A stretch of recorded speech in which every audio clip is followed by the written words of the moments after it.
shooting percentage in his last 3 finals losses than Jordan had in his last 3 finals wins. So, Shannon, does this prove LeBron is the GOAT? I think, and I love Perk, and I think Perk does a great job of highlighting kind of like what I try to do. But I think the thing is, Jenny, people are dug in, and they've chosen a side, and they're not moving off that side. So these are very compelling numbers. When you look at it, he's averaging 3 more points, 3.5 more points, 5 more rebounds, 5 more assists, and shoot a higher percentage. And he's losing these games. But I forget the thing I was looking at the other day. The 2015, 16, and 17 are ranked the highest opponents that either Michael or LeBron could have possibly played. 5 of the top 7 that Michael, when they graded the teams that Michael played and the teams that LeBron played, LeBron had 5 of the 7. Now, mind you, the 2018, the second year that Kevin Durant there, they didn't even make it. Now, we know what Kevin Durant represents. That team did not even make it. Let that sink in for just a second. So, in other words, LeBron James in finals competition has faced tougher opponents than one Michael Jordan. Now, Skip, he loved all these stats and facts that he loved to point out. I'm just pointing out stats and facts of what these articles said. That LeBron James competition in finals have been tougher than Michael Jordan in finals. I mean, I don't really know what else you can ask a man to do. A man averages 35, basically 11 and 10, and he's losing. I don't really know what you can ask a man to do, Skip. I really don't. The article in question was on the website 538. That's what you read. Oh, yeah, the overall premise of that analysis, correct. The overall premise was Michael Jordan's playoff opponents were tougher than LeBron's playoff opponents. That's because in Michael's day, the East was the beast. And in LeBron's day, the East was the least. So he had just easy pass. He had super highways to the finals. I will give you that Golden State was the toughest finals opponent either LeBron or Michael ever had to contend with. I give you that. But remember, Spurs. Remember, LeBron had his biggest meltdown against the Dallas Mavericks, who were ranked by 538, the easiest finals opponent either LeBron or Michael ever played. The 2011 Mavericks, easiest finals opponent, and the chosen one became the frozen one in that series. Michael never melted down in any series of any round of the playoffs. So now let's go back to Kendrick's idea, his panel that he put up on his Twitter. It's so misleading because it's a bunch of phony baloney. Here's what's not included in those numbers. And Kendrick, it was a nice try, but you failed again to make LeBron the GOAT. He's the phony GOAT, rated PG, phony GOAT. And here's why. In the final Bulls three-peat, they played Seattle, Utah, and Utah. The games were played much more physically then, and the scores were far lower than the LeBron Golden State scores. So there are far more points to be scored against Golden State because it's more run and gun. Against Seattle and Utah, here are the average scores of those finals. Against Utah, it was 93 to 89 was the average score. The first Utah series, the average final was 88 to 87. Then in the three-peat finals against Utah, the average was 88 to 80. So all the scores are down in the 80s. But guess what? So the average score of those three-peat finals for Michael, the second three-peat, was 90 to 86.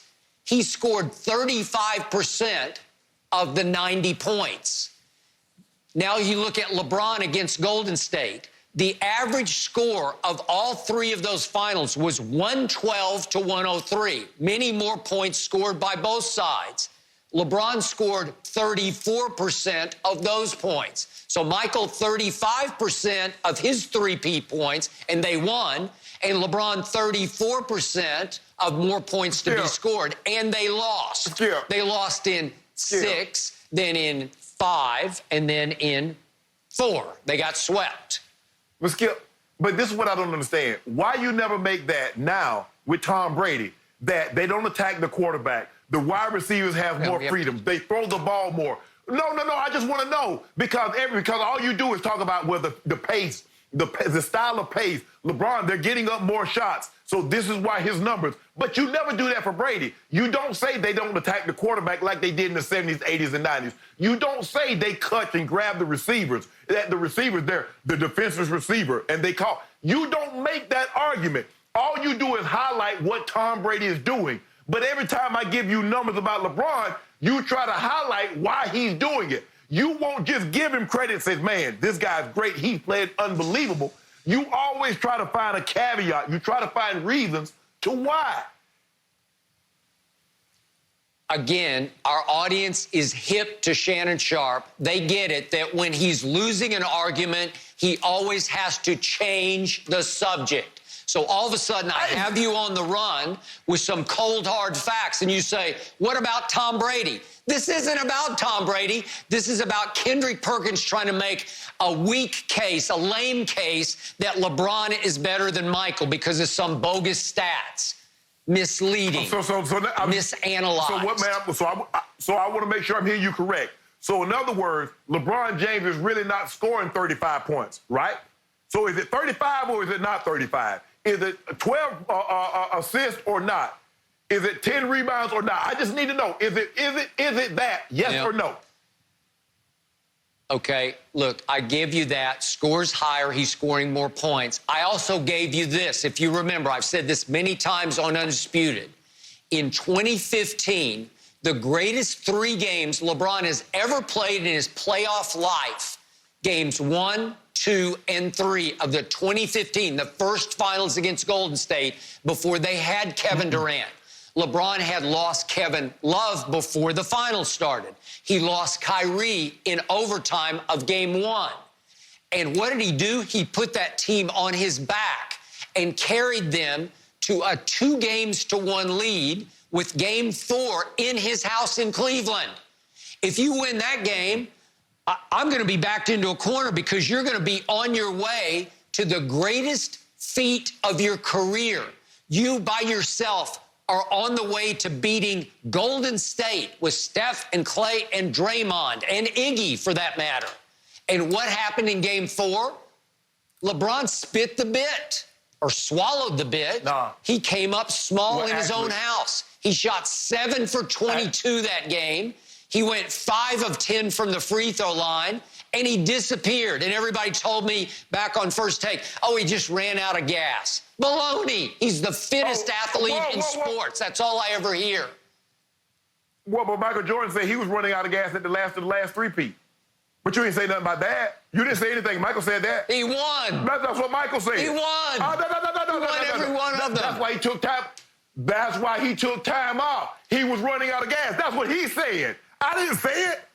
Call him and tell him, say, Mike, you shouldn't have said that. So now he ran out of gas. Shannon. He took a year and a half off. Did it happen, Skip? Yes Shannon. or no? Did it happen? And I want you to know that I'm not saying that Seattle or Utah in the last three-peat were Golden State, but they were really good basketball teams because Seattle that year had the second-best record to the Bulls in '96 when the Bulls were sensational. Yeah. They went 72-10. And Seattle won 64 games and were second best and first best, obviously, in the West. And then Utah was the second best record in '97. And then Utah tied the Bulls in '98 for the first best record. So don't tell me they weren't quality opponents. There was nothing underdoggy about either of those teams. They were really tough-minded, very good, well-coached basketball teams. Skip, if you don't mind me asking, the Blazers, how many Hall of Famers did they have on the Blazers?